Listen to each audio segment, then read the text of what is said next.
Audiobook orquestrado por Cristiane Batista. Inscreva-se. Gratidão. Resenhas das obras psicológicas de autores suíços, 1909. Jung. Esta coletânea contém, entre outras coisas, todos os trabalhos da Escola de Zurique que se ocupam diretamente com a psicanálise ou a ela dizem respeito em sua essência. Trabalhos de conteúdo, clínico ou psicológico, da mencionada escola são omitidos. As obras de Abraão, inclusive as publicadas em Zurique, foram resenhadas no Jarbus 1909. Alguns trabalhos de autores alemães que se aproximam dos resultados de estudos diagnósticos das associações são mencionados de passagem. É impossível dar atenção à literatura crítica e de oposição, enquanto duvida da cientificidade de nossos princípios de pesquisa. Beisola antigamente Schlosshard, Ermatingen, Zuranalyse Psychotraumatische Symptome, Journal für Psychologie und Neurologie 8, 1907. O autor ainda se baseia totalmente na teoria do trauma. Seu procedimento corresponde nos mínimos detalhes ao método de Breuer-Freud que foi denominado catártico. Da metodologia mais recente o autor não tem noção correta. Recomenda uma modificação que ele chama de psicossíntese. Para isso parte do seguinte: toda experiência psiquicamente efetiva chega à nossa consciência sob a forma de excitações dissociadas dos sentidos. Para se tornarem conceitos, as excitações devem ser associadas entre si e com a consciência. Devido à estreiteza da consciência, este processo não pode realizar-se totalmente, certos componentes permanecem no inconsciente ou se tornam conscientes por uma falsa associação. A psicossíntese consiste em reforçar esses componentes conscientes isolados pela empatia até que sejam reativados os componentes subconscientes associados com aqueles. Desse modo, o desenvolvimento posterior de todo o processo atinge a consciência, seguindo-se a dissolução dos sintomas psicotraumáticos. Apresenta uma série de casos para comprovar essa teoria. Naturalmente são apresentados com total cegueira em vista do pano de fundo propriamente psicossexual. A conclusão contém um ataque à teoria sexual de Freud, naquele tom nervoso costumeiro e respectivos argumentos. Binswanger, confronte com Jung. Estudos diagnósticos das associações. Estudos experimentais, volume 2 da obra completa. Bleuler. Freudische Mechanismen in der Symptomatologie von Psychosen. Psychiatrische Neurologische Wochenschrift 1906, Zurique. Análises de sintomas e conexões de diversos estados psicóticos. Bleuler e Jung. Complexio in Krankheit zur Sachbe Dementia Praecoce. Zentralblatt für Nervenheilkunde und Psychiatrie XXXI, 1908, p. 220s. Devido às críticas de Mayer à teoria da dementia praecoce, de Jung, os autores procuram esclarecer seu ponto de vista sobre a questão da etiologia. Demonstram em primeiro lugar que a nova concepção não é etiológica mas sintomático-lógica. As questões da etiologia são complicadas e vêm em segundo plano. Bleuler fez uma distinção nítida entre o processo físico da doença e a determinação psicológica dos sintomas, e em vista do processo da doença não atribui nenhuma importância etiológica à determinação dos sintomas. Contrariamente a isso, Jung deixa em aberto a questão da etiologia ideogênica, uma vez que nos processos físicos da doença o correlato físico da emoção pode desempenhar um papel etiológico importante. Bleuler. Affectivitat, Suggestibilitat, Paranoia. Halle, 1906. O livro de Bleuler sobre a emotividade significa uma tentativa de amplas proporções de dar uma descrição e definição psicológicas em geral dos processos emocionais e relacioná-los em grandes traços com a psicologia de Freud. A concepção de atenção e sugestionabilidade como instâncias especiais e manifestações parciais da emotividade é uma simplificação benéfica na confusão babilônica de linguagem e conceitos que hoje prevalecem na psicologia e na psiquiatria. Ainda que não se diga a última palavra, Bleuler nos oferece uma interpretação simples, baseada na experiência, de processos psíquicos complicados. A psiquiatria precisa disso com urgência, pois o psiquiatra está obrigado a lidar com fatores psíquicos muito complicados. Poderíamos esperar tranquilamente por mais de 100 anos até conseguir algo semelhante da psicologia experimental. Na mesma base da emotividade, Bleuler coloca um capítulo sumamente importante da psiquiatria, isto é, a colocação da ideia paranoica, demonstrando em 4 casos que o complexo de ideias com carga emocional é a raiz da delusão. O autor dessa recensão contenta-se com o esboço geral do conteúdo e da tendência desse livro. Os ricos detalhes do livro não se prestam a uma apreciação curta. Podemos dizer que esta obra de Bleuler é a melhor descrição geral da psicologia da emotividade feita até hoje. É altamente recomendada, sobretudo aos iniciantes. 940 Bleuler. Sexuelle Abnormitaten der Kinder. Jarbus der Schweizerischen Gesellschaft für Gesundheitspflege LX, 1908, p623s. É uma descrição simples e clara das perversões sexuais infantis. Referências frequentes são feitas à psicologia de Freud. O autor defende a educação sexual da criança, não uma educação feita em massa na escola, mas no lar, onde os pais devem aproveitar com muito tato os momentos propícios. Bleuler e Jung. Estudos diagnósticos das associações, OC, 2. Bolt. Associations versus EOS Diagnostisches Hilfsmittel. Allgemeine Zeitschrift für Psychiatrie UCSIV, 1907. O autor apresenta o uso do experimento de associações para fins de diagnóstico. Ele concorda em linhas gerais com os pressupostos básicos dos estudos diagnósticos das associações. Alguns exemplos interessantes tornam atraentes as ideias de seu trabalho. Chalewski. Eilungeins Bellings der Psychoanalyse. Zentralblatt für Nervenheilkunde de Psychiatrie XX. Zurique, 1909. Recensão de Mider omitida. Claparede. Quelques mots sur la définition de l'hystérie. Archives de Psicologie 7ª, P169S. Genebra, 1908.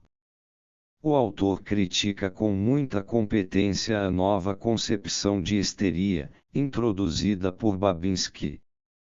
No capítulo final, Claparede dá seu próprio ponto de vista e os fundamentos para uma concepção, que na realidade também consiste numa série de pontos de interrogação.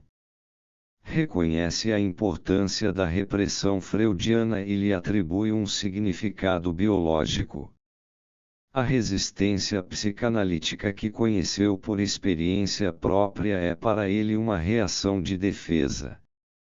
Considera assim também o globo, nó na garganta de fundo histérico, o vômito, os espasmos no esôfago, a mentira, a simulação, etc.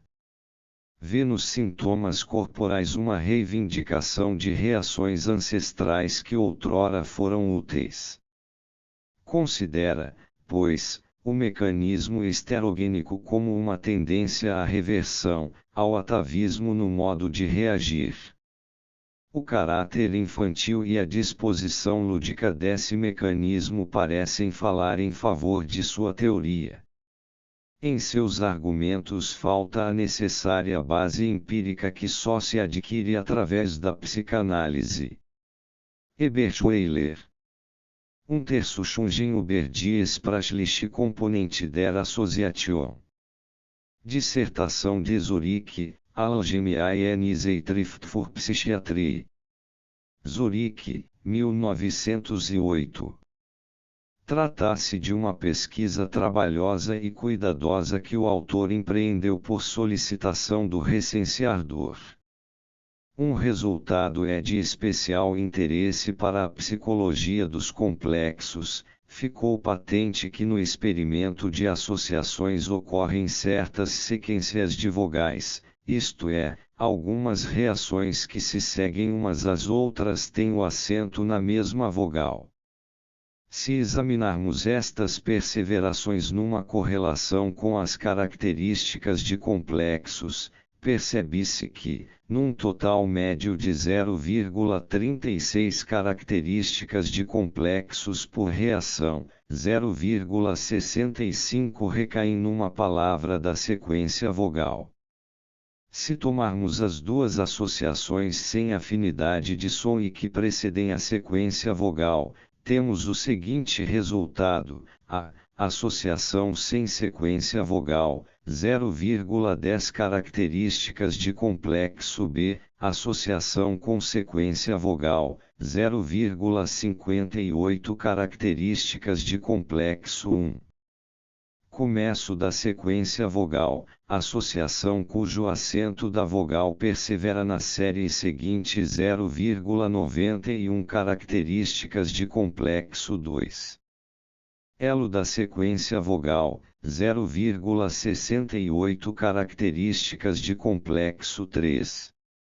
Elo da sequência vogal, 0,10 características de complexos e associação com novo acento da vogal, 0,42 características de complexo.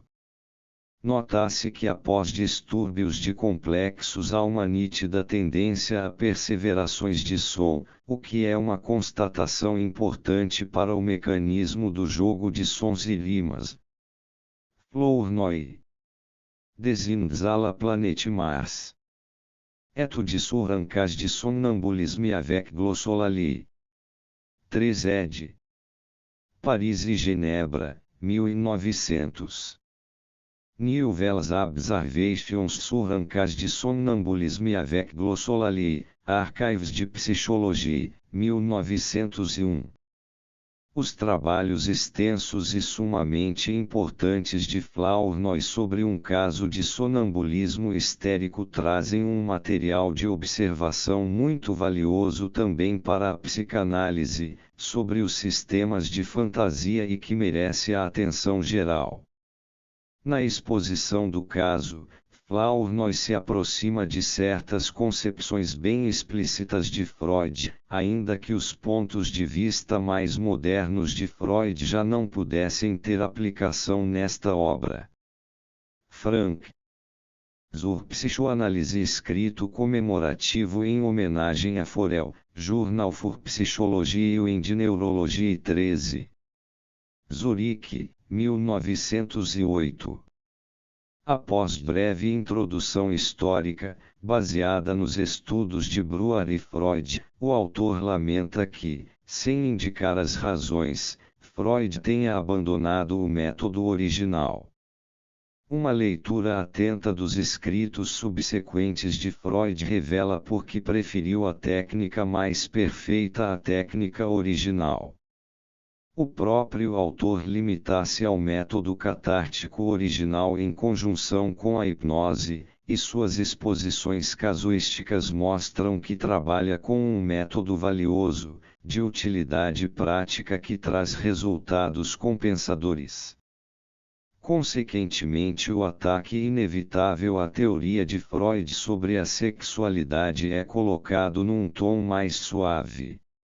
O autor pergunta: por que deveriam ser exclusivamente os impulsos sexuais, entre tantos outros contidos na psique, a provocar distúrbios, ou seria o impulso sexual a raiz de todos os outros?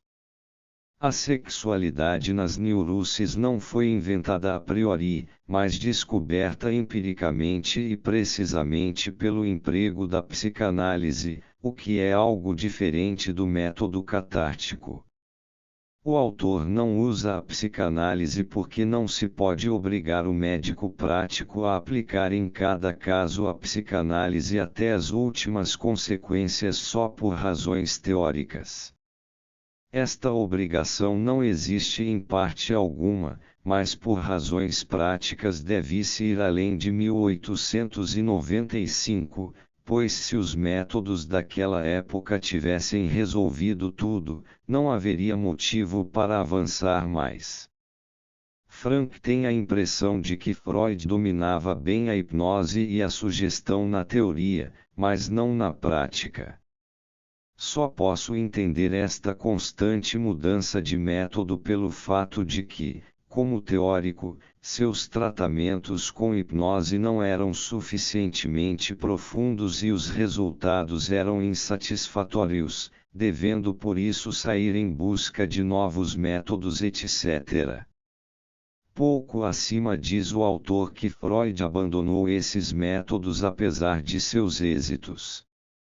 Dessa contradição se depreende que Frank ignora completamente as obras posteriores de Freud, bem como os trabalhos de outros autores e da Clínica de Zurique, caso contrário não poderia afirmar, em 1908, que o método catártico e seus resultados ficaram despercebidos e só aconteceram algumas tentativas isoladas. O recenseador se vê forçado a dizer que é muito fácil conseguir uma orientação sobre essas questões aparentemente difíceis. Se, por exemplo, um autor se defronta com o problema porque Freud teria abandonado a hipnose, o melhor a fazer seria escrever uma carta ao professor Freud e informar-se junto a ele. O recenseador insiste nesse ponto porque um dos principais males da psiquiatria alemã é que a gente, ao invés de entender-se, se desentende. Neste campo é preciso que haja um entendimento pessoal para eliminar as dificuldades e mal-entendidos desnecessários. Se este princípio, que tem plena validade na América, fosse reconhecido em nossos países, muitos autores, de resto com grandes méritos, não precisariam cair no ridículo com suas críticas que, além do mais, são às vezes feitas numa linguagem tal que torna impossível de antemão qualquer réplica. Proust, confronte com Jung. Estudos diagnósticos das associações, X, OC, 2. Hermann. Gefühlsbetont Komplexiaim Seelenleben des Kindes, im Alltagsleben und im Was, sie trifft für Kinderforschung 13, P12943. Galcausen, SD. Introdução geral e facilmente compreensível à teoria dos complexos e sua aplicação a diversos estados psíquicos normais e patológicos. Serlin, Die Diagnostische Bedeutung der Assoziationsversuche, Münchner Medizinische N27, Munique, 1907. Nesta exposição crítica são reconhecidas como válidas diversas descobertas importantes feitas pelos estudos de associações de Zurique. Mas onde começa a psicologia de Freud, aí termina a aprovação do autor. Jung. Zur Psychologie und Pathologie sogenannter occulter Phänomene. Eine psychiatrische Studie. Dissertação de Zurique. Leipzig, 1902. Além de muitas discussões clínicas e psicológicas sobre a natureza do sonambulismo histérico, o livro contém observações detalhadas sobre um caso de mediunidade espírita. A divisão da personalidade é atribuída à tendência da personalidade infantil, e como raiz dos sistemas de fantasia foram encontrados os delírios de desejo sexual. Entre os exemplos de automatismo neurótico há um caso de criptomnésia que o autor descobriu no Zaratustra de Nietzsche. Jung. Em Fall von hysterischen Stupor bei einer Untersuchungsgefangenen. Journal für Psychologie und Neurologie, 1902. Num caso dos chamados estados crepusculares de Ganserreich, o autor apresenta a intenção patológica, o desejo de estar doente, a repressão freudiana daquilo que tem carga desagradável e da satisfação delirante do desejo. Jung. Die psychopathologische Bedeutung des Assoziationsexperimentes. Archivo für Kriminalanthropologie XXI, P145S. Introdução geral ao experimento de associações e à teoria dos complexos. Jung. Experimentelle Beobachtungen über das Erinnerungsvermögen. Zentralblatt für Nervenheilkunde und Psychiatrie SVI 1905, P653S. O autor apresenta o método da reprodução por ele introduzido no experimento. Quando, após terminado o experimento de associações, se examina a pessoa experimental se ela se lembra exatamente da reação que deu a cada uma das palavras estímulo, constata-se que o esquecimento ocorre via de regra nos ou imediatamente após os distúrbios de complexos. Portanto, é um esquecimento freudiano. Este método indica características importantes de complexos. Jung. Die Sterilere Freuds. Eine Erwiderung auf die Aschaffenburgische Kritik. Münchner Medizinische Wochenschrift, N47, 1906. Como o título indica, é um escrito polêmico que procura induzir o opositor a se informar melhor sobre o método psicanalítico antes de julgar. O escrito atualmente só tem valor histórico, marcando, por assim dizer, o ponto de partida do movimento florescente da psicologia de Freud. Jung. Die Freudische Sterilere.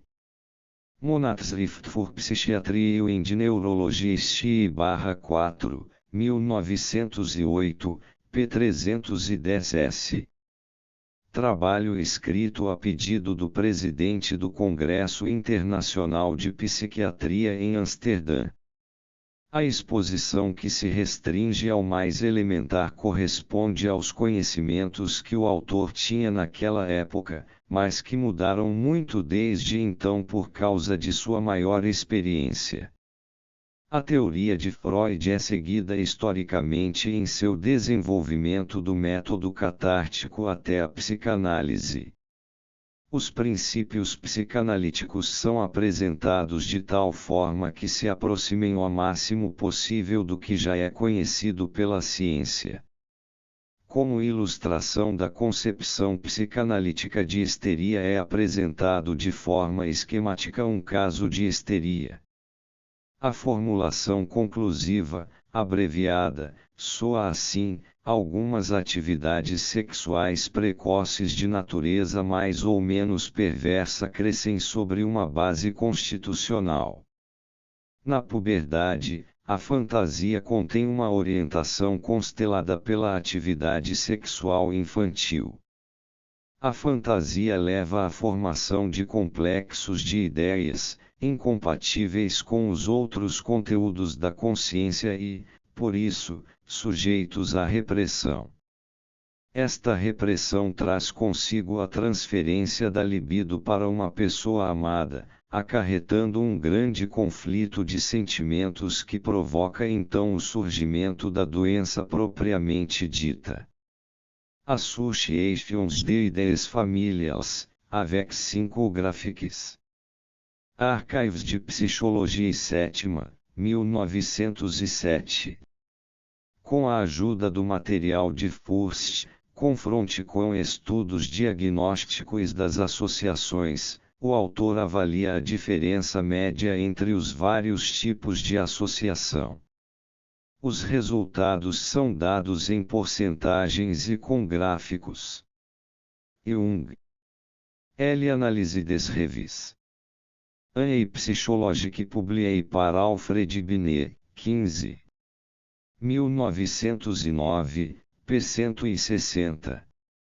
O autor procura em rápidos traços apresentar os fundamentos da interpretação freudiana dos sonhos. Como material usa uma série de exemplos de sua própria experiência. Jung. Über die Psychologie der Dementia Praecoce. Em Versus. Halle, 1907. O livro consiste de 5 capítulos, e apresentação crítica dos pontos de vista teóricos sobre a psicologia da dementia praecoce, constantes da literatura até 1906. Presume-se em geral um distúrbio bem central que recebe diferentes nomes por parte dos autores. Além disso, alguns autores falam de fixação e divisão de séries de ideias. Freud foi o primeiro a demonstrar o mecanismo psicogênico de uma demência paranoide. Segunda, o complexo com carga emocional e seus efeitos gerais sobre a psique. Distingue-se entre os efeitos agudos e crônicos do complexo, isto é, entre a assimilação imediata e a longo prazo dos conteúdos do complexo. Terceira, a influência do complexo com carga emocional sobre a valência das associações. Aqui se descreve detalhadamente a influência do complexo sobre a associação, recaindo o acento principal sobre o problema biológico da elaboração do complexo em sua relação com a adaptação psicológica ao meio ambiente. Quarta, dementia praecoce e histeria. Um paralelo. Nesse capítulo há uma descrição minuciosa das semelhanças e diferenças entre as duas doenças. A conclusão afirma: a histeria contém no seu mais íntimo um complexo que nunca pôde ser superado completamente, mas esta possibilidade de superação existe potencialmente. A dementia praecoce, no entanto, contém um complexo que nunca pode ser superado, tendo-se fixado permanentemente. Vê análise de um caso de demência paranoide como paradigma.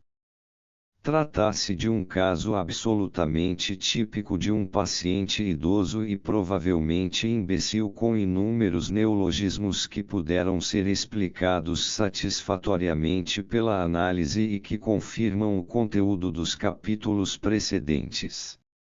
O livro foi traduzido para o inglês por Peterson e Brilla, com uma introdução longa dos tradutores. O título da edição inglesa é The Psychology of Dementia Praecoce, Nervous and Mental Diseases, Managraph Series N3. Authorized Translation Even Introduction by Frederick Peterson, M.D., NDAA. Brill, PhD, MD. New York, 1909. Jung. Diagnostische Associationsstudien. Beitrage zur experimentellen Psychopathologie. Editado por C.G. Jung, volume I, Leipzig, 1906. Este volume contém uma seleção de trabalhos da Clínica de Zurique sobre a associação e experimentos de associação que só haviam aparecido no Journal for Psychology and Neurology. Abstraindo do ponto de vista psicológico, estes trabalhos têm também interesse médico-prático, pois foi a partir dessas pesquisas que se desenvolveu o experimento diagnóstico das associações, um experimento que nos informa rápida e seguramente sobre os complexos mais importantes. O uso diagnóstico do experimento é de primordial importância. De importância secundária é seu uso como ajuda clínica para o diagnóstico diferencial em muitos casos onde o diagnóstico é ainda incerto. Prefácio do professor Bleuler, über die Bedeutung von Assoziationsversuchen, p16. A associação verbal é um dos poucos produtos psicológicos que podem ser avaliados experimentalmente. Muito se pode esperar desses experimentos, pois na atividade associativa espelha-se todo o ser psíquico do passado e do presente com todas as suas experiências e aspirações. A associação é um índice de todos os processos psíquicos, basta decifrá-lo para termos um conhecimento da pessoa toda. Jung C.G. e Recklin, F.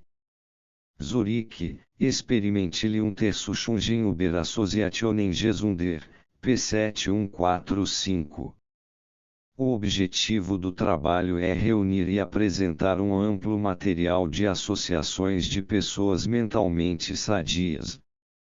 Para apresentar o material numericamente, havia necessidade de um esquema de classificação, ou seja, uma ampliação e aperfeiçoamento do esquema já existente de Kraepelin-Aschaffenburg.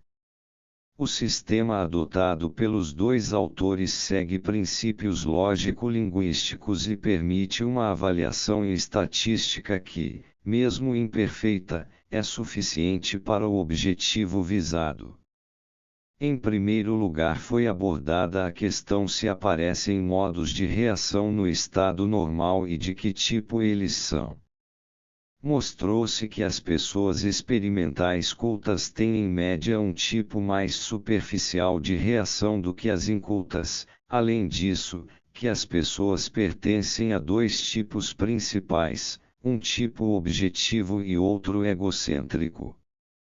O primeiro ri com poucos indícios de sentimento, o segundo com muitos. O segundo tipo é interessante do ponto de vista prático e pode ser objeto de duas subdivisões, o chamado tipo constelação, ou constelação de complexos, e o tipo predicado. O primeiro procura reprimir as emoções fortes, o segundo procura mostrá-las. Fadiga, sonolência, intoxicação alcoólica e mania tornam superficial o tipo reativo. A superficialidade deve-se em primeiro lugar ao distúrbio de atenção nesses estados.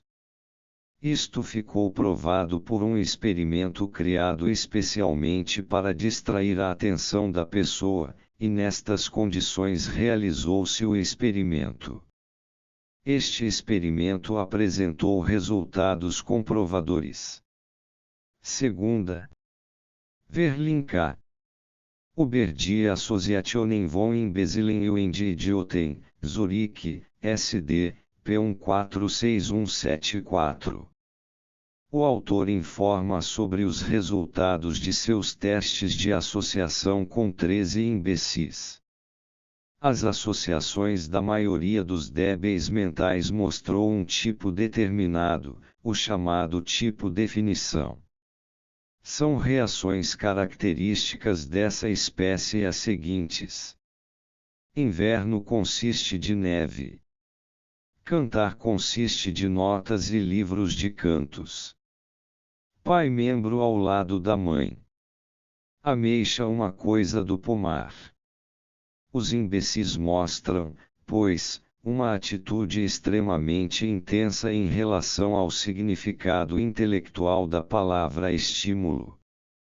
É surpreendente que este tipo se manifeste precisamente nos menos dotados intelectualmente, confronte com o trabalho da doutora Furst mais adiante. Terceira. Jung CG Analyse der Associationen eines Epileptikers, P175192.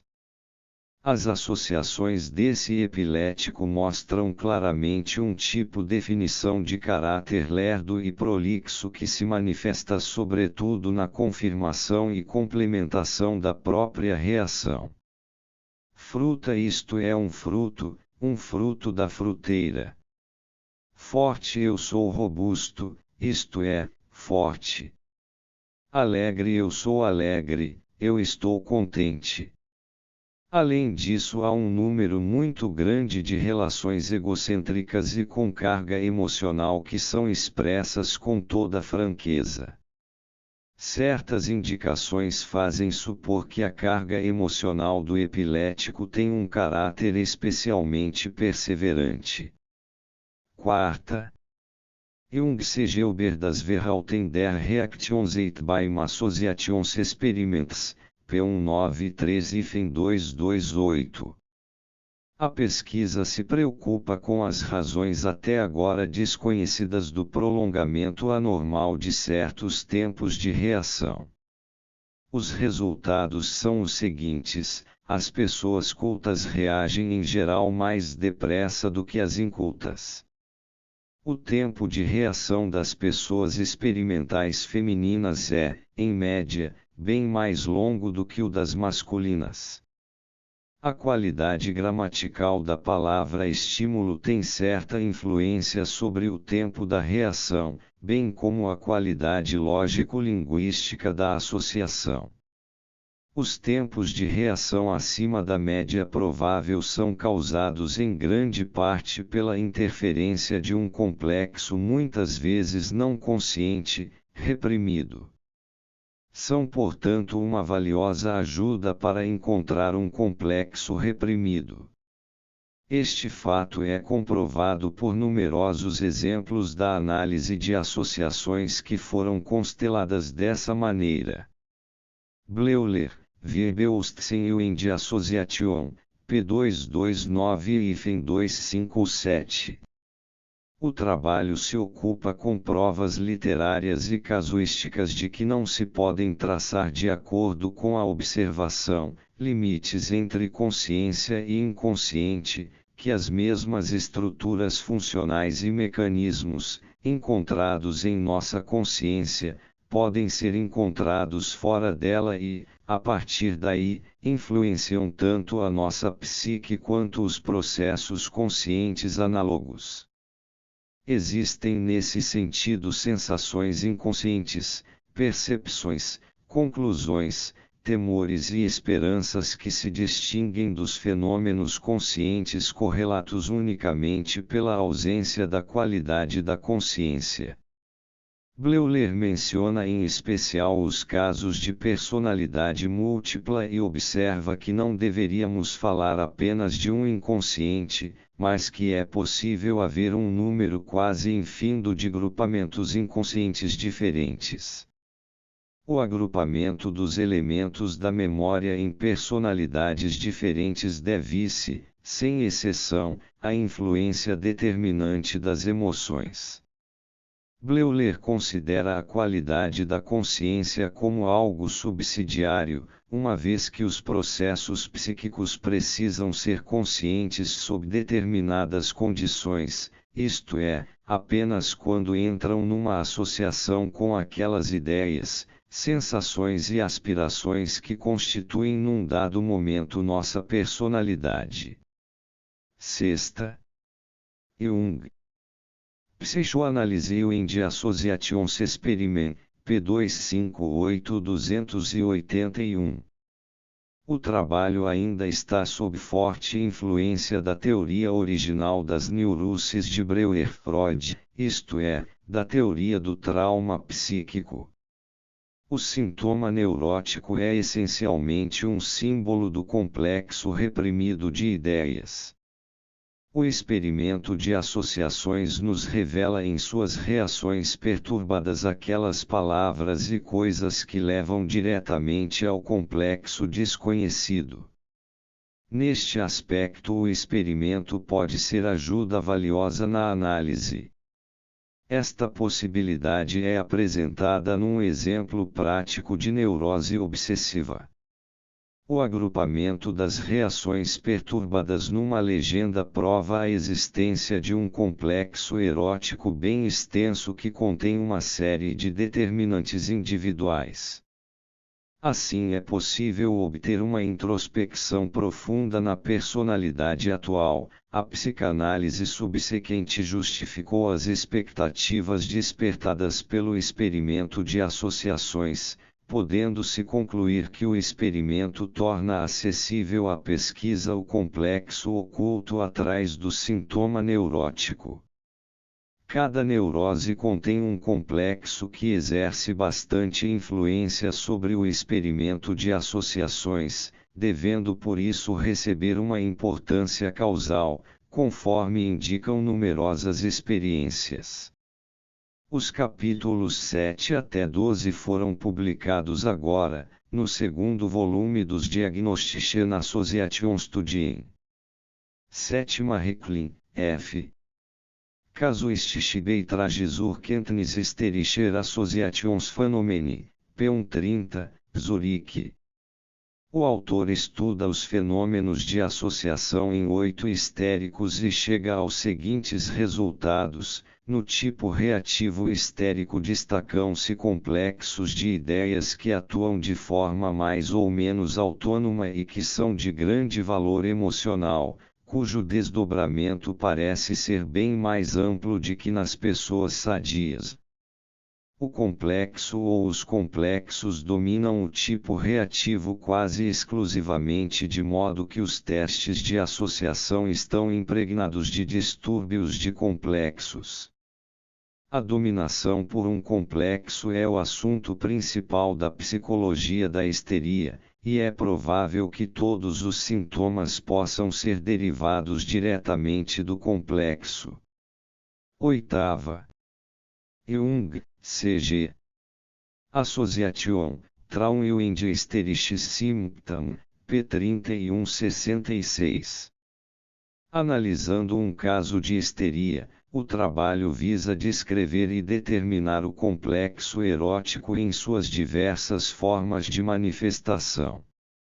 Em primeiro lugar, mostra-se pela análise das associações a constelação através do complexo erótico, depois analisam-se as transformações do complexo numa série de sonhos e, finalmente, apresenta-se o complexo também como fundamento da neurose.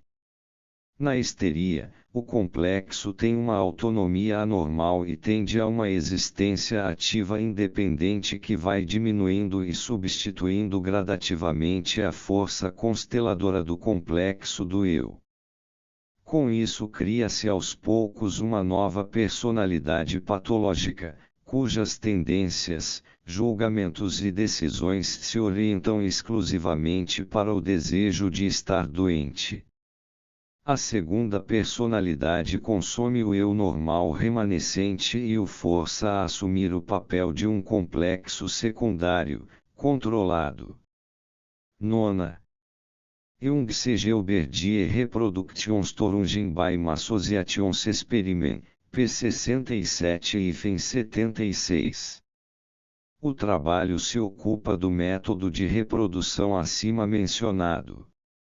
Com base num vasto material patológico, mostra-se que principalmente a associação erroneamente reproduzida tem um tempo de reação que ultrapassa a média de todo o experimento e apresenta em média mais do dobro de características de complexo do que uma associação corretamente reproduzida.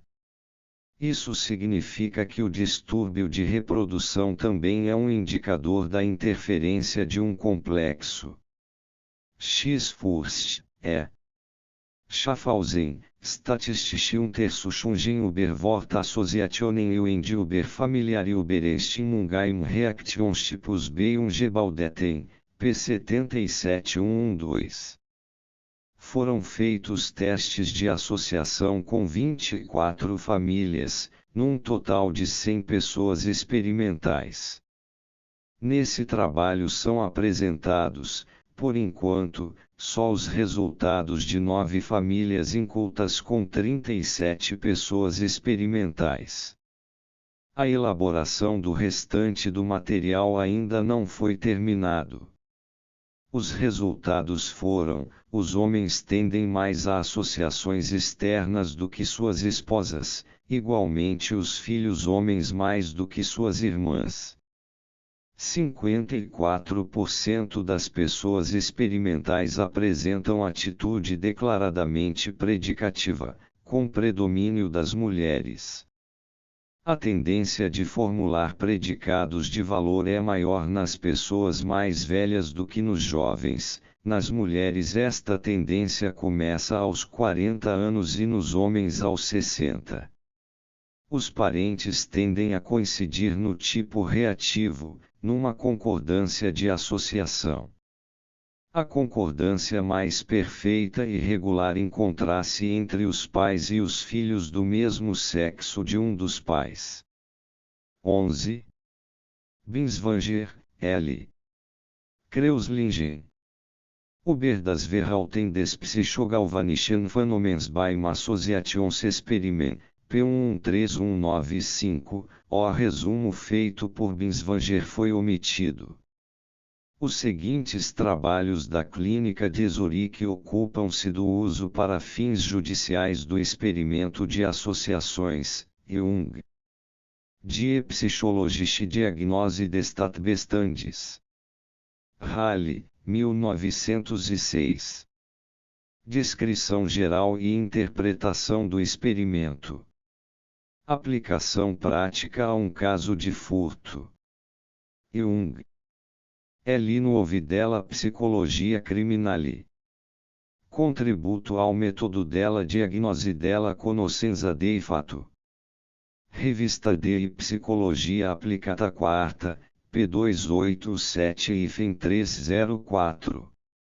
Aplicação prática num caso de furto com mais suspeitos.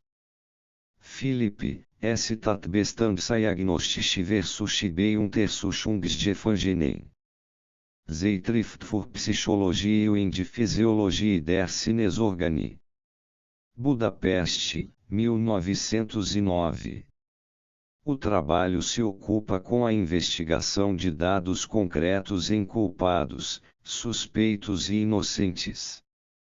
O material foi conseguido em parte na clínica psiquiátrica e em parte na prisão preventiva de Zurique. É de interesse especial porque provém da realidade viva da praxis criminal. Jung. Der Inhalt der Psychose, Freudschriften zur Angewantenseelenkunde de Terceira, Leipzig/Viena, 1908. O trabalho, uma dissertação acadêmica, trata das grandes mudanças que a introdução da psicologia de Freud trouxe para a concepção psicológica das psicoses. Em primeiro lugar, descreve, de forma bem compreensível, o deslocamento que ocorreu do ponto de vista anatômico para o psicológico. Segue-se então um esboço da estrutura psicológica da dementia precoce, ilustrado por certo número de casos concretos. O escrito pretende apenas ser uma introdução orientadora aos problemas modernos da psiquiatria psicológica. Em 1909, o trabalho foi publicado também em russo e polonês. Ladami. L. Association des idées et sans utilisation comme méthode d'examen les maladies mentales, L. Encepali, Jornal Mensual de Neurologia e de Psiquiatria, N. Graus 8. Genebra, 1908. Apresentação extremamente objetiva dos resultados dos estudos das associações. Ladami. Archives de Psicologia, tomo 9, 1909, p. 76. Resenha de Psicologia der Dementia Praecoce, de Jung. Ladami apresenta o conteúdo do livro com bastantes detalhes, abstém-se de críticas e apenas acrescenta ao final esta passagem: queremos observar que tentativas dessa espécie são muito valiosas. Após sua leitura é impossível voltar a dormir mentalmente e olhar passiva e tranquilamente para os inúmeros doentes de dementia praecoce que estão em nossos asilos. A gente se sente compelido irresistivelmente a procurar outra coisa atrás dos sintomas banais das psicoses e a descobrir o indivíduo e sua personalidade psíquica normal e anormal. Maeder, A. I. Contributions à la Psychopathologie de la vie quotidienne. Archives de Psicologia, tomo 6, Zurique. Segunda. Nouvelles Contributions à la Psychopathologie. Archives de Psicologia, tomo 7. I.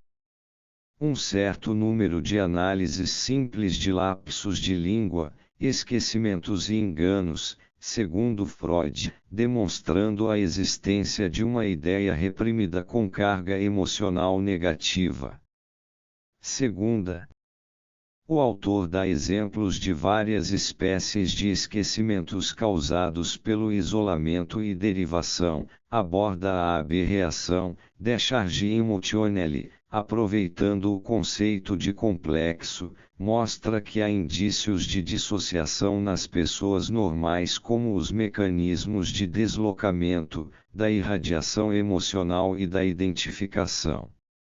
O autor chama a atenção para os automatismos musicais e para os meios indiretos de expressão, empregados pelo inconsciente, enfatiza então a fertilidade desse ramo da psicopatologia.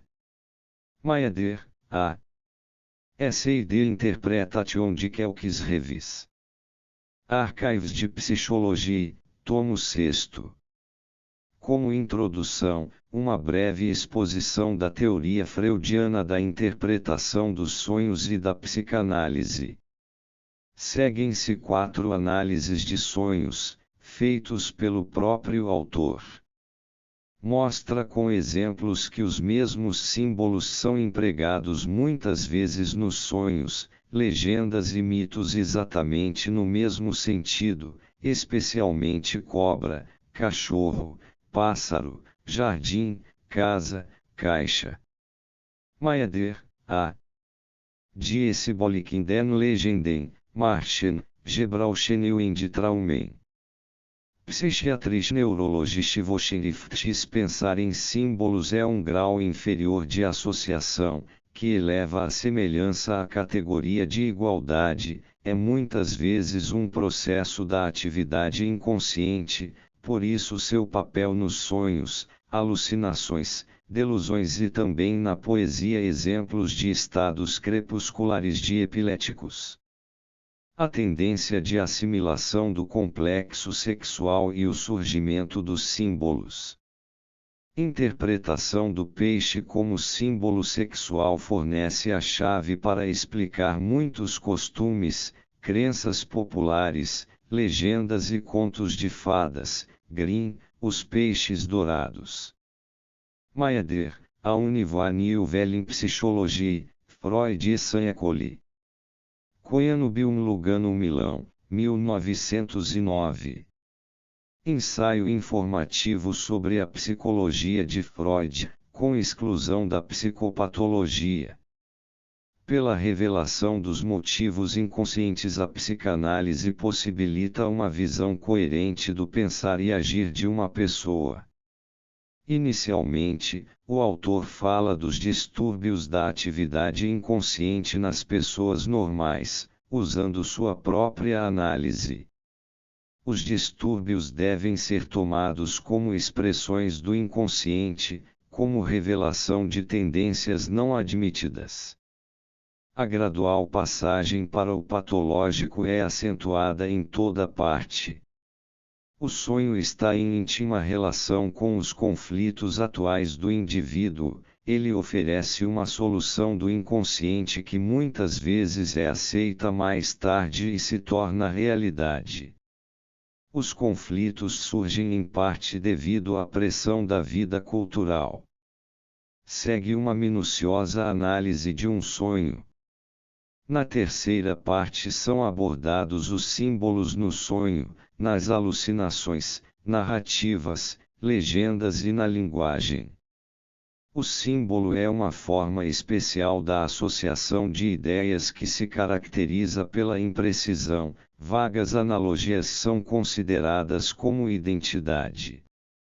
Isto é provavelmente típico do inconsciente, ele tem algo de infantil e primitivo. O simbolismo na linguagem popular, Rabelais, folclore, nas legendas e na linguagem dos primitivos mostra afinidade com as associações sob fadiga, no abaecimento do nível mental, nas ações sintomáticas quando a atenção está distraída, nos sonhos, psicoses e neurose. Maeder, A. Apropos de símbolos. Jornal de Psicologia e Norma e Pathologique. Paris, 1909. O resumo feito por Maeder foi omitido. Zurique, Beitrage zur Kenntnis der Hyperemesis Gravidarum, dissertação baseada na Clínica Universitária de Mulheres em Zurique, Psychiatrische Neurologische Vorschrift X. Com base numa meticulosa observação clínica de vários casos de hiperemese, o autor chega às seguintes conclusões: 1. O vômitus matutinos gravidarum é um sintoma psicógeno. 2. A hiperemese é na maioria dos casos psicógena. Ainda que o autor não apresente nenhuma análise completa, torna possível, assim mesmo, na maioria de seus casos uma visão psicológica. Em todo seu trabalho o autor leva sempre em consideração os pontos de vista da escola de Freud. Miller, H.E. Em Folvon induzierten e Resenebstanliessen den Erorterungen. Psychiatrische Neurologische Vorschrift 11.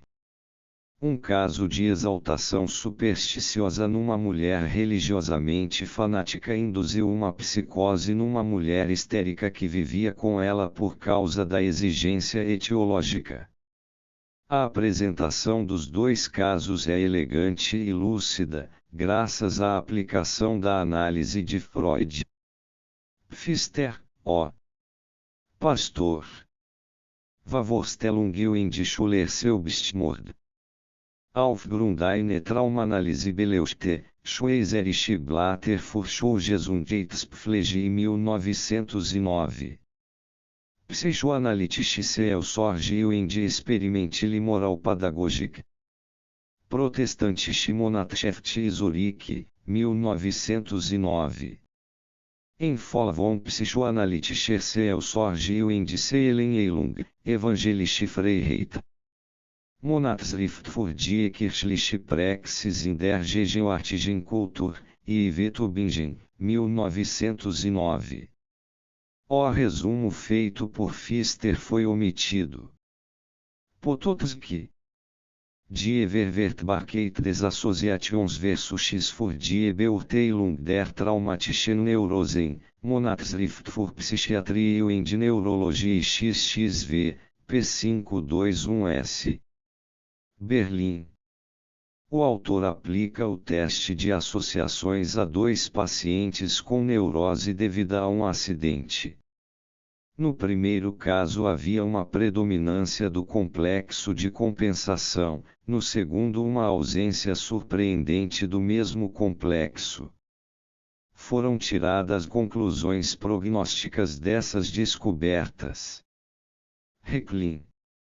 Übung epileptischer Amnesie in der Hypnose, Journal für Psychologie und Neurologie 1/5, 6. Zurique, 1903. Ao fazer um levantamento das amnésias de um epilético através da hipnose, o autor conseguiu demonstrar a afinidade entre as amnésias epiléticas e histéricas. O trabalho também informa sobre experimentos de associação com interesse diagnóstico clínico. Reclin. Zusammenhang der Hypnose bei epileptischen Amnesien, Journal für Psychologie und Neurologie 2ª 1903. Relato de outro caso de estados crepusculares epiléticos com desaparecimento da amnésia, lamenta-se apenas a ausência de análise desses conteúdos. Durante esses estados o paciente acariciava ternamente um gato e às vezes também uma cabra. Desde então tomei conhecimento de que esta cena era um fragmento de uma experiência erótica infantil. 999 Reclin. Zur Psychologie hysterischer Dämmerzustand und des ganzen Symptoms, Psychiatrische Neurologische Wochenschrift, N22. 1904. Gansur descreveu clinicamente o sintoma do falar irrelevante em estados crepusculares histéricos. Subsequentemente, o conceito do sintoma de Gansur foi entendido por outros autores, sobretudo Reich, em sentido mais amplo ou mais estrito. Mais tarde firmou-se a opinião de que o sintoma estava associado exclusivamente com o surgimento de estados crepusculares histéricos em prisioneiros com prisão preventiva. A afinidade psicológica entre o falar irrelevante dos histéricos e o mecanismo da simulação impôs-se a diversos autores exatamente por causa desse fato. Jung foi o primeiro a transplantar o problema para o campo da psicologia de Freud, facilitando a correta avaliação e interpretação do sintoma e do estado crepuscular. O trabalho relata 4 casos de estados crepusculares histéricos com o sintoma de Gansur. Apenas um deles estava na prisão, os outros não. A situação psíquica do detento é excepcional, foi encostado na parede, dá respostas erradas, mente e, encurralado ao extremo, cai num estado crepuscular, e somente nessas condições aparece com toda clareza o sintoma da simulação automatizada de não saber e não entender. A situação em geral na manifestação de um estado crepuscular de Gansur é que um acontecimento doloroso é imediatamente reprimido e lançado no esquecimento porque é incompatível com os outros conteúdos da consciência. O fato de não saber ou não querer saber produz o sintoma do falar irrelevante. O distúrbio de orientação mostra ser um desejo de não querer ser orientado na situação atual. Nos estados crepusculares o não saber pode ser substituído também por fantasias compensadoras de desejos. A restrição da consciência serve para rachar a ideia dolorosa e permitir o surgimento de situações censuradas e que satisfazem os desejos. Reclin. Analytische Untersuchungen der Symptome und Assoziationen eines Fälles von Hysterie, Lina H. Psychiatrisch Neurologische Vorschrift, N46.1905. A análise remonta no essencial aos anos de 1902 a 1913 e se refere a um caso típico e grave de histeria de conversão. Naquele tempo ainda serviam de modelo teórico e técnico o Studien über Hysterie, de Breuer-Freud. O resultado terapêutico deve ser avaliado com muito cuidado, desde então, isto é, entre 6 e 7 anos, os sintomas físicos da paciente só voltaram excepcionalmente, mas revelou-se uma personalidade eticamente deficiente. Talvez hoje em dia não tivéssemos mais coragem ou desejo de analisar uma personalidade de tão pouco valor, desenvolvimento e de poucas esperanças no futuro. Por isso os resultados devem ser apregoados bem alto. O fator principal do resultado foi a transferência para o médico. O autor achou que a AB-reação não era suficiente para explicar o resultado terapêutico, mas naquela época ainda não possuía conhecimentos satisfatórios sobre a natureza da transferência. Ao tempo da análise, o autor não estava bem familiarizado com a interpretação dos sonhos e não conseguiu tirar proveito dela para a análise. Foram analisados os sintomas em sua estrutura e decifrada uma série de traumas psíquicos. A primeira infância ainda recebeu pouca atenção. Por outro lado, foi demonstrado exaustivamente o mecanismo pelo qual surgem os incômodos histéricos do corpo. Uma parte do livro é dedicada aos experimentos de associações. Naquela época era muito importante mostrar que no experimento de associações atuavam os mesmos mecanismos que produziam os fenômenos histéricos, e que as leis que regiam os efeitos dos complexos eram as mesmas no experimento como nas pessoas normais, só que emergiam com maior clareza. Outra parte trata do mecanismo da associação na realização da conversão e da teoria da AB-reação. O autor encontrou naquela época lacunas entre teoria e fenômenos reais que, desde então, foram preenchidas pela introdução dos conceitos de transferência, libido e sexualidade infantil. Reclin. Die diagnostische Bedeutung von Assoziationsversuchen Hysterischen. Conferência dada na 35ª reunião da Associação de Psiquiatras Suíços, em St. Urban, em 1904. Resenhas no relatório anual da Associação e em Psychiatrische Neurologische Vorschrift, N29.1904. Apresentação de casos para conhecimento dos fenômenos histéricos de associação. Cef. Jung, Estudos Diagnósticos das Associações. Reclin. Überversetzungsbesserungen, Psychiatrische Neurologische Vorschrift, N1618, 1905. A abertura de anexos no sanatório de Reinal deu oportunidade para observar o efeito que produzia sobre os doentes mentais a transferência do lugar antigo para o novo. As observações se referem principalmente a 85 pacientes que o autor havia conhecido na clínica de Burgosli. Foi observada uma melhora em mais da metade dos casos. A maior liberdade de movimentos e, sobretudo, a terapia ocupacional ajudaram muito na adaptação à realidade. A terapia ocupacional significa, sobretudo na doença mais comum, a dementia, tirar o paciente de sua introversão e transferi-lo para a realidade.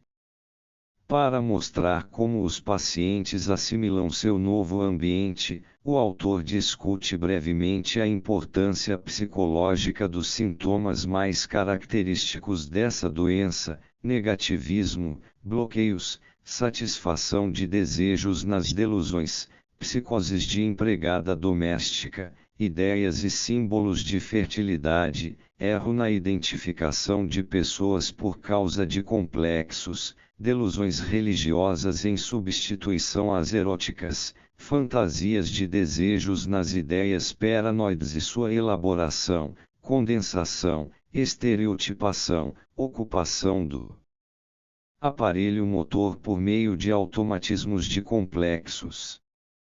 Os melhores resultados são obtidos pelo exercício das ideias de complexos e das funções que continuaram normais. Neste sentido, recomenda-se também a liberação do doente, substituir o tratamento no leito que favorece a introversão e o sonhar da dementia praecoce por terapia ocupacional que puxa os doentes para fora de si.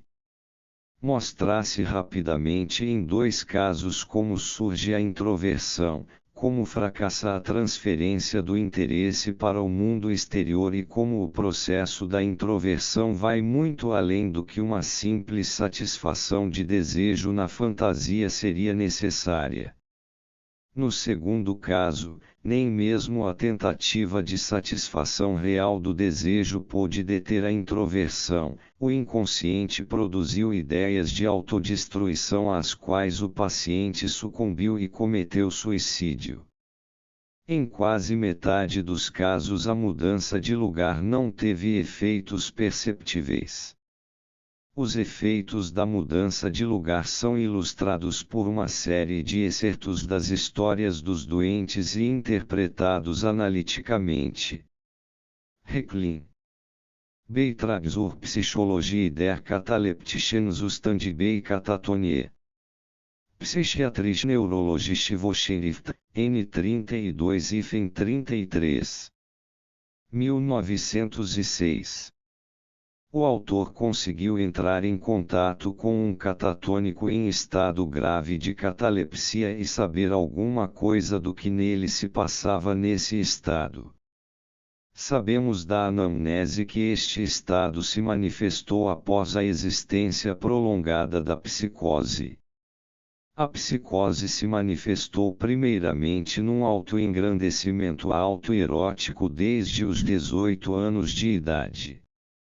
Tentou conquistar a filha de um parente rico, desconhecendo completamente a impossibilidade de consegui-lo.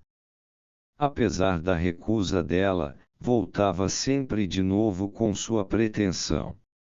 Já na época da internação na clínica manifestavam-se sintomas cataléticos, junto com uma tendência constante de sair e ir para a casa da prima. O estado do paciente pode ser resumido assim: sob o manto da catalepsia há uma tendência a dormir, de ser um homem morto, conforme declarou o próprio paciente. O efeito dessa tendência assemelha-se ao sono natural, mas parece-se mais com um sono hipnótico. É motivado pela repressão de um complexo, pelo desejo de esquecer.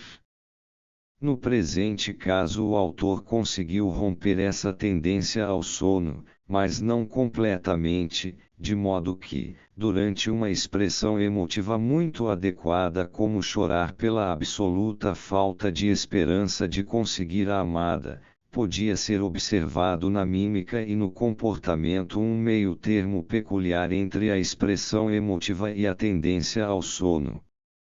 Os 2 componentes se dividem às vezes nas 2 metades do rosto: um lado chora, outro lado mantém o olho aberto.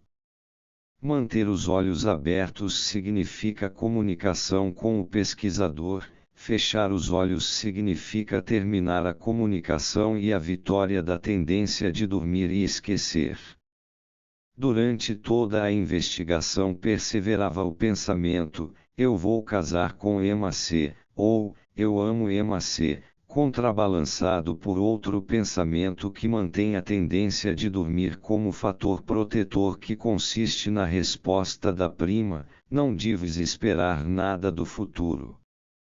O paciente criava facilmente situações de satisfação do desejo em que a amada estava diante dele, ia ao encontro dela, tentava abraçá-la, substituía reconhecimento errado das pessoas, a amada por pessoas presentes, médico, enfermeiro, mas sempre através do véu do sono catalético. Através desse véu é possível perceber expressões profundas e bem adequadas de afetos. A avaliação das questões e modos de reação segue as leis das reações de complexos nos experimentos das associações. Este estudo sugere que os fenômenos catatônicos na dementia precoce têm em geral o significado a eles atribuído no presente caso. Reclin. Obergefängnis Psychosen. Psychiatrisch Neurologische Vorschrift 11, N30 e FEN 37. Uma tentativa de explicar e classificar os quadros das psicoses de prisão segundo os resultados da psicanálise. A prisão é uma situação psicológica que, apesar da constituição diferente, produz, no sentido diagnóstico, reações psicológicas e patológicas mais ou menos uniformes. Reclin. Psychologie und Sexualsymbolik der Menschen. Psychiatrische Neurologische Vorschrift 9, N22 e FEN 24. Alguns exemplos tirados da obra maior Vorschrift und Symbolik im Menschen. Reclin. Vorschrift und Symbolik im Menschen, Riftensurange und Tenseelenkund, editado por Freud, Caderno 2. Leipzig e Viena, 1908. Resenha de Reclin. Schneider. Definition et HRDL Stereo, Congrès des Médecins Alienistes et Neurologistes de France et des Pays de Langue Française, 16 session. Genebra, 1907. O trabalho examina as opiniões doutrinárias de uma literatura bem ampla. Entre as resenhas encontra-se também uma exposição objetiva do ponto de vista de Breuer-Freud, bem como da teoria dos complexos. Schneider rejeita as opiniões modernas. As ideias de Freud e de seus seguidores representam certamente uma contribuição importante para a solução do problema da histeria. Pode-se recriminar o sábio vienense por introduzir na concepção psicológica da histeria uma mecanização arbitrária, por se apoiar em hipóteses certamente engenhosas mas de caráter muito subjetivo para poderem pretender um valor científico incontestável. Schwarzwald.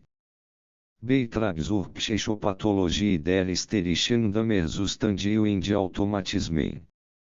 Journal für Psychologie und Neurologie 15. Lausanne, 1909. Trata-se de um caso de estado crepuscular psicógeno em que o doente põe fogo em sua casa. O material fornece outras introspecções psicológicas no mecanismo dessa ação e do caso em geral. Infelizmente a história infantil é incompleta, mas o autor procede mal em relegar a história do desenvolvimento infantil.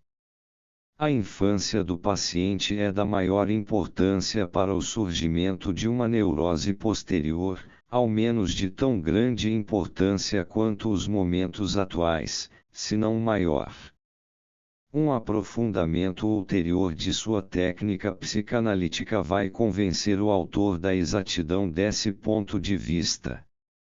O sonho do pequeno polegar, que o paciente teve alguns dias antes do ato incendiário, é muito significativo e indica claramente que a ação foi determinada por reminiscências infantis.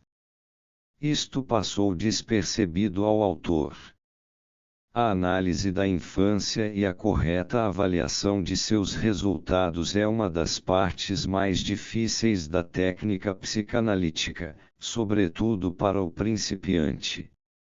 Recensão do livro de Edward Eichmann, Freud's Neurose. O livro de Eichmann vem ao encontro de uma necessidade sentida há muito tempo. Fazia falta um livro que introduzisse de maneira clara e simples os principiantes nos problemas da psicanálise. Eichmann soube realizar essa tarefa de forma magistral. Certamente não foi fácil apresentar em ordem sistemática as experiências tão heterogêneas e as conclusões da psicanálise, pois, ao contrário do preconceito de nossos adversários, a psicanálise não é um sistema inventado a priori que não encontra oposição em seu desenvolvimento teórico, mas é um assunto extremamente complicado e emaranhado ao qual se deve dedicar todo o esforço de uma pesquisa empírica e paciente, e somente quando se trabalha neste campo com assiduidade. O conteúdo do livro é muito rico, sem que a abundância de informações provoque confusão. O autor se ateve sempre ao essencial e, onde os problemas ainda são fluidos, contentou-se com indicações orientadoras. Conseguiu dessa forma apresentar um quadro condizente do estado atual da psicanálise e de seus múltiplos problemas.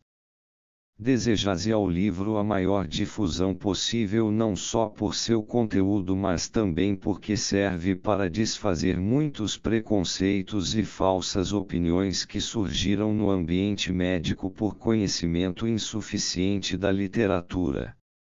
Esperamos que o livro seja traduzido imediatamente para outras línguas, pois é mais indicado do que muitas pesquisas originais que de tão especializadas são difíceis de entender. Jung.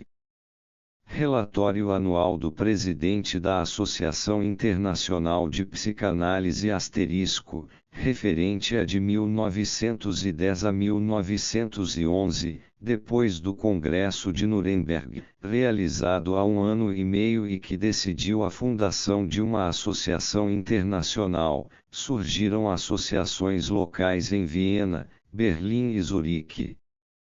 O Grupo de Berlim foi formado em março de 1910 com 9 membros e sob a presidência do Dr. Abraão.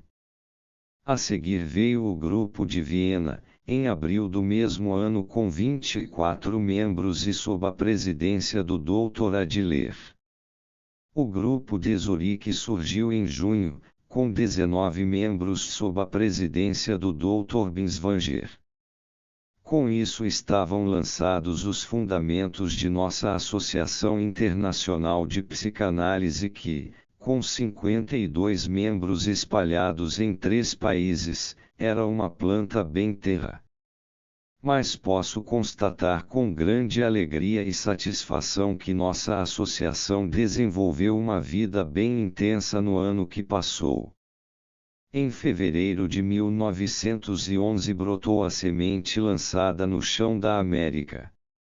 Em Nova York formou-se um grupo com 21 membros sob a presidência do Dr. Brilla. Finalmente chegou também o sul da Alemanha. Em março formou-se um grupo em Munique sob a presidência do Dr. Sifri com 6 membros. Durante o ano de 1911 o número de membros do Grupo de Berlim 1028 aumentou de 9 para 12, o de Viena de 24 para 38 e o de Zurique de 19 para 29. Dessa forma o número inicial de 52 membros passou para 106. Portanto, crescemos um pouco mais do que o dobro. O Grupo de Zurique é profundamente grato ao estímulo científico de Freud. pode ser que nossa pesada dívida de gratidão fique aliviada se nos for permitido dizer que os fundadores dos grupos locais de Berlim, Munique e Nova York passaram inicialmente pela Escola de Zurique.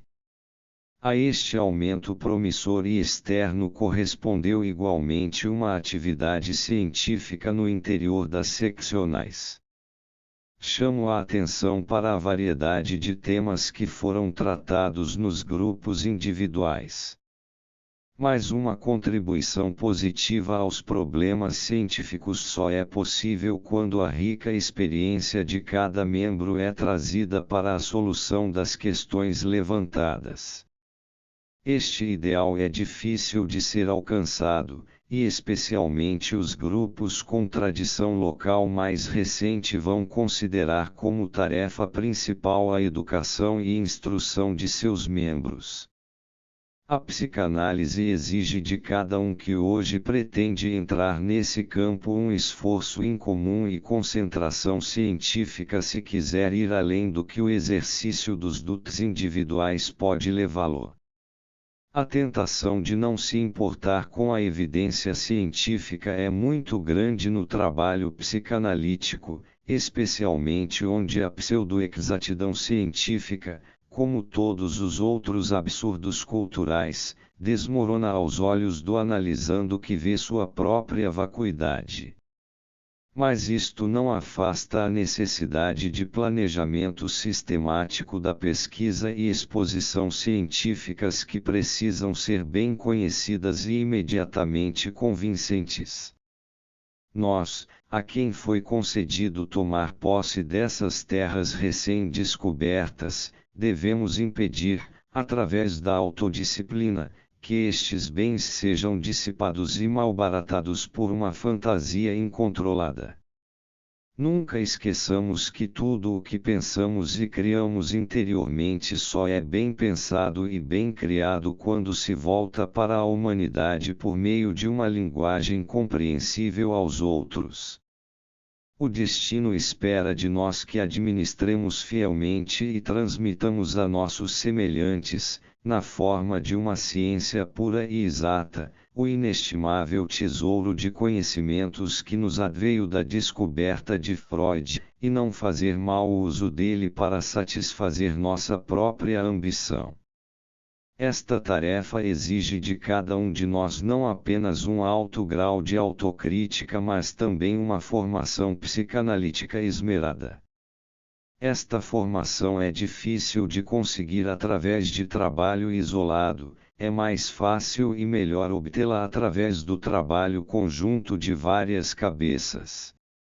Este trabalho de educação e formação deve ser uma das principais tarefas dos grupos locais de nossa associação, e gostaria de recomendar vivamente esta tarefa aos presidentes dos grupos locais. Além dos resultados de novas pesquisas, devem ser postas em discussão também as questões elementares nos grupos. Isso permitirá aos membros mais jovens tomar conhecimento das ideias e princípios fundamentais, pois este conhecimento é condido sine qua non do método científico. Essas discussões básicas também servem para tirar do caminho certos mal-entendidos teóricos e práticos. Parece-me oportuno também que se submetam de imediato a uma discussão minuciosa as divergências de opiniões para evitar a dispersão de esforços em desvios desnecessários. Conforme demonstraram os acontecimentos de Viena, esta possibilidade não está muito longe, visto que a quantidade ilimitada de pesquisas psicanalíticas e o volume de problemas abordados convidam formalmente a mudanças, tanto revolucionárias quanto injustificadas, nos princípios da teoria das neuroses, descoberta e elaborada por Freud durante décadas de trabalho. Em vista dessa tentação, creio que não devemos esquecer que nossa associação tem a função importante de desacreditar a psicologia selvagem e não tolerá-la em nossos círculos. Não precisamos temer que o dogmatismo há muito desejado por nossos adversários vá invadir a psicanálise. Devemos manter-nos firmes e unidos em torno dos princípios até agora conseguidos e afirmá-los até que sejam completamente comprovados ou abandoná-los se forem reconhecidos como totalmente falsos. Após essas observações e desejos com referência ao cultivo de nossa ciência nos grupos locais, gostaria de chamar a atenção para as atividades editoriais no campo da psicanálise. No ano passado tivemos o Zentralblatt für Psychoanalyse acrescentado ao Jahrbuch. Este órgão publicou grande quantidade de material e, por essa amplitude, apresentou um bom quadro da vastidão da psicanálise. No próximo ano teremos outro veículo que não será exclusivamente médico, mas terá caráter mais geral. Neste ano comprovei com meus próprios olhos a grande impressão que os esforços em favor de nossa causa criaram em todo o mundo. O conhecimento e a valorização da psicanálise são bem mais difundidos do que normalmente se pensa. O ano que passou trouxe para nós de Zurique uma perda que é especialmente dolorosa para nossas esperanças científicas do futuro. Foi a morte de nosso amigo Ronny Gernov, que ficou conhecido dos outros membros por seu excelente trabalho apresentado em Nuremberg.